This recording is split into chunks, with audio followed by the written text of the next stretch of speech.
Hi, my name is Harper Reed. I am a computer programmer, I guess you could say. My background has been interesting. I spent a little bit of time as a CTO for President Obama's re-election campaign.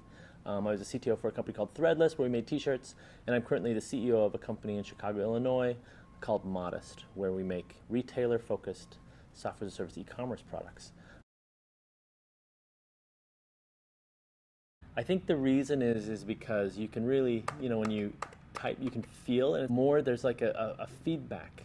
Um, and if you see some of the technology that's being made by the lead technology manufacturers, you see that they're using a lot of, various tactile feedback mechanisms, whether it's a small vibration or whether it's like an audible click in some sort of mechanical way. But what I think we're noticing is that we actually have to have a physical feedback loop to feel like you're moving forward.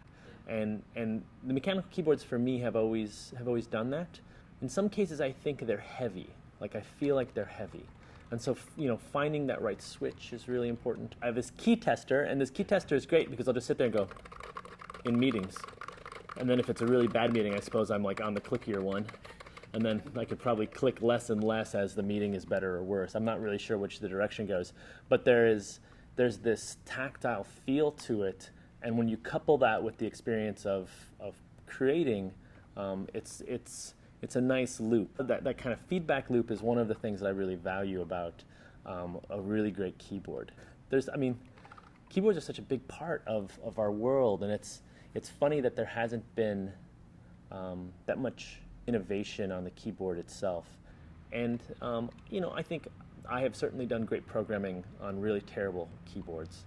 I've done great programming on non-mechanical keyboards. I've done great programming on mechanical keyboards, but I always feel better about the work I've done on mechanical because I'm just like, yeah, I did it. It was great. It was good. When you've been programming for a long time, you have a good idea of what you want in your mind in the code. There's this frustration when you can't get that out. When you think about keyboards, it is definitely an opportunity to like play with trying to figure out how do you get what's in here onto there. I do a lot of typing. My first computer was an Apple IIc, which had an integrated keyboard. My second computer was an IBM Model 25, PS2 Model 25, which had an external keyboard, which was close to the famous kind of IBM keyboards. That's how I learned to type, and my mother, I think, just said, you have to learn to type. It's going to be really important for you to learn to type. And I'd been programming already, and around the same time, I was a young teenager, and I got a phone. And so I used to be able to type just as fast with one hand because I was on the phone all the time talking to my friends and ostensibly hoping to talk to girls, which I don't think ever happened, and programming. And then bulletin boards got in the way, and so I have a very strong one-hand typing game. One of the nice things about having a device that allows you to customize it or hack it or really just take control of it is that you can make it fit you as an individual.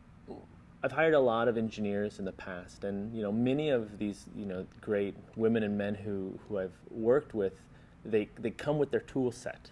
And I think back to when I was a younger person and watched craftspeople come to like build a house, or my father was more in that world, and so watching these people come with their tool sets, and they had their favorite hammer, or they had the screwdriver they had on their belt for the entire work time, and seeing that, when you deal with people who really treat their work as a craft, and oftentimes, the engineers and the technology folks that I like to surround myself with, we kind of do that. They sometimes come with keyboards. And, just to be very clear, when I interview an engineer and they don't come with their keyboard, that's fine.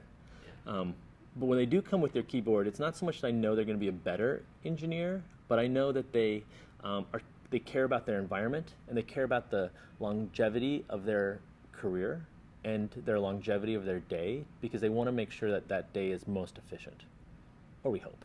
Yeah. One of my favorite images is of a friend of mine, Anders, walking into the Obama for America office with a backpack with this giant keyboard poking out of it. And it was like a very specific Model M kind of knockoff. And he has this nice, sleek, little tiny Lenovo laptop, and then this keyboard that weighs probably 10 times as much. And the people who weren't kind of inside of this world looked at him like he was insane, because they were like, why would you have this keyboard? But the reason is because that keyboard itself is the magic for him to get what he wants, and it helps him. And so when you have complete control over that, that's, I think, a very powerful thing. Oftentimes the control has always been with the keyboard mapping in the operating system, Right. which gets you pretty far, but I think it's always lacking. And then if you unplug your keyboard and plug it in somewhere else, then you have to redo all of it. And I always have the various funny thing about, a good question to ask is, what do you do with your caps lock key, right? So there's this really interesting path forward here. That's how do you make this yours?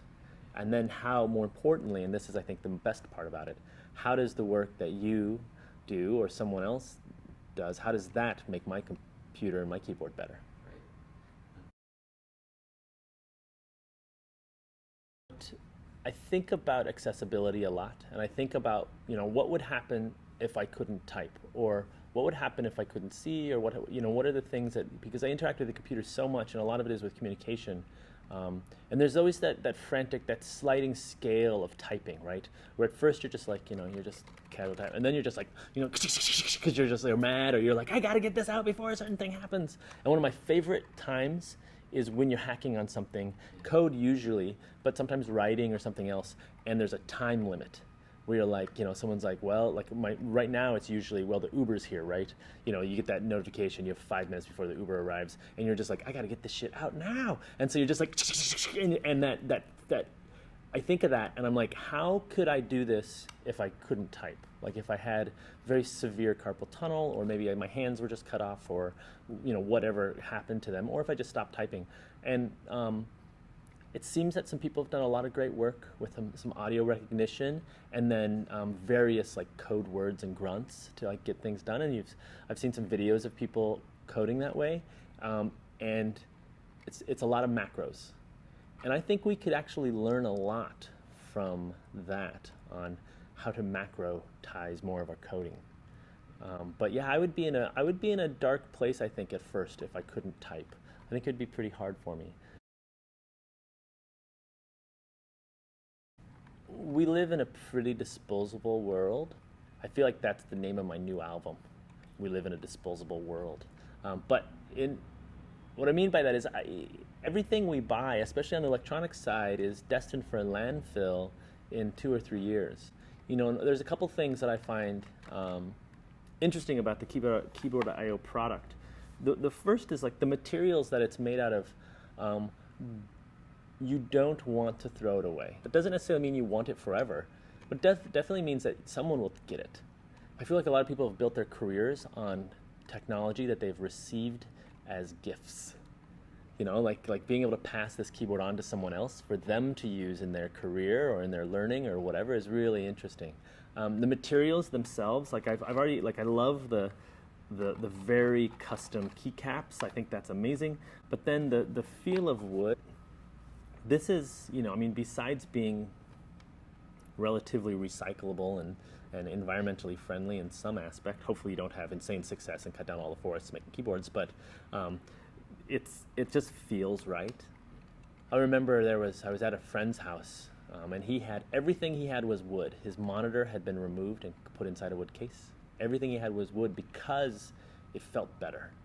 And it felt better to your eyes. It felt better to, in this person's case, to their kind of whole aesthetic. And this feels good. And also coupled with obviously flashing LEDs that are changing color as I type is also great. When I first saw the Keyboard.io like plans, I saw talking to you, Jesse, about some of the stuff that you were building. I kept thinking, this is what I want to pull out of my backpack when I'm in that William Gibson cyberpunk world, where I'm just like, okay, let's jump in.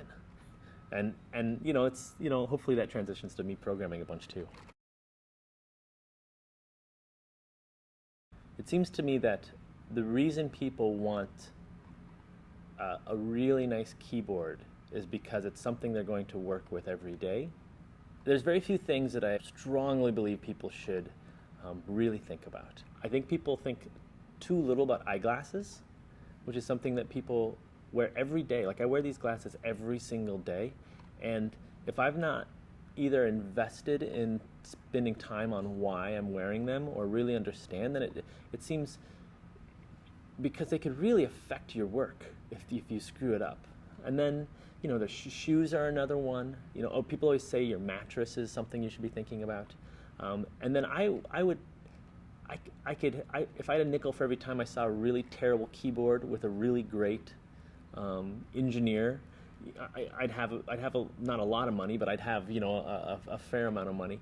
And it's funny that this is a thing that you sit in front of for hours and hours a day. And my partner works at a large accounting firm, and she is very serious about her keyboard game, because she sees this really great relationship with her ability to be successful, with her ability to interact with a computer. The thing that's interesting is that it's spread through her as a culture virus, through her small org, of people realizing that, oh yeah, that feeling I have in my wrists or my hands, like that ache, I get done and I don't feel good.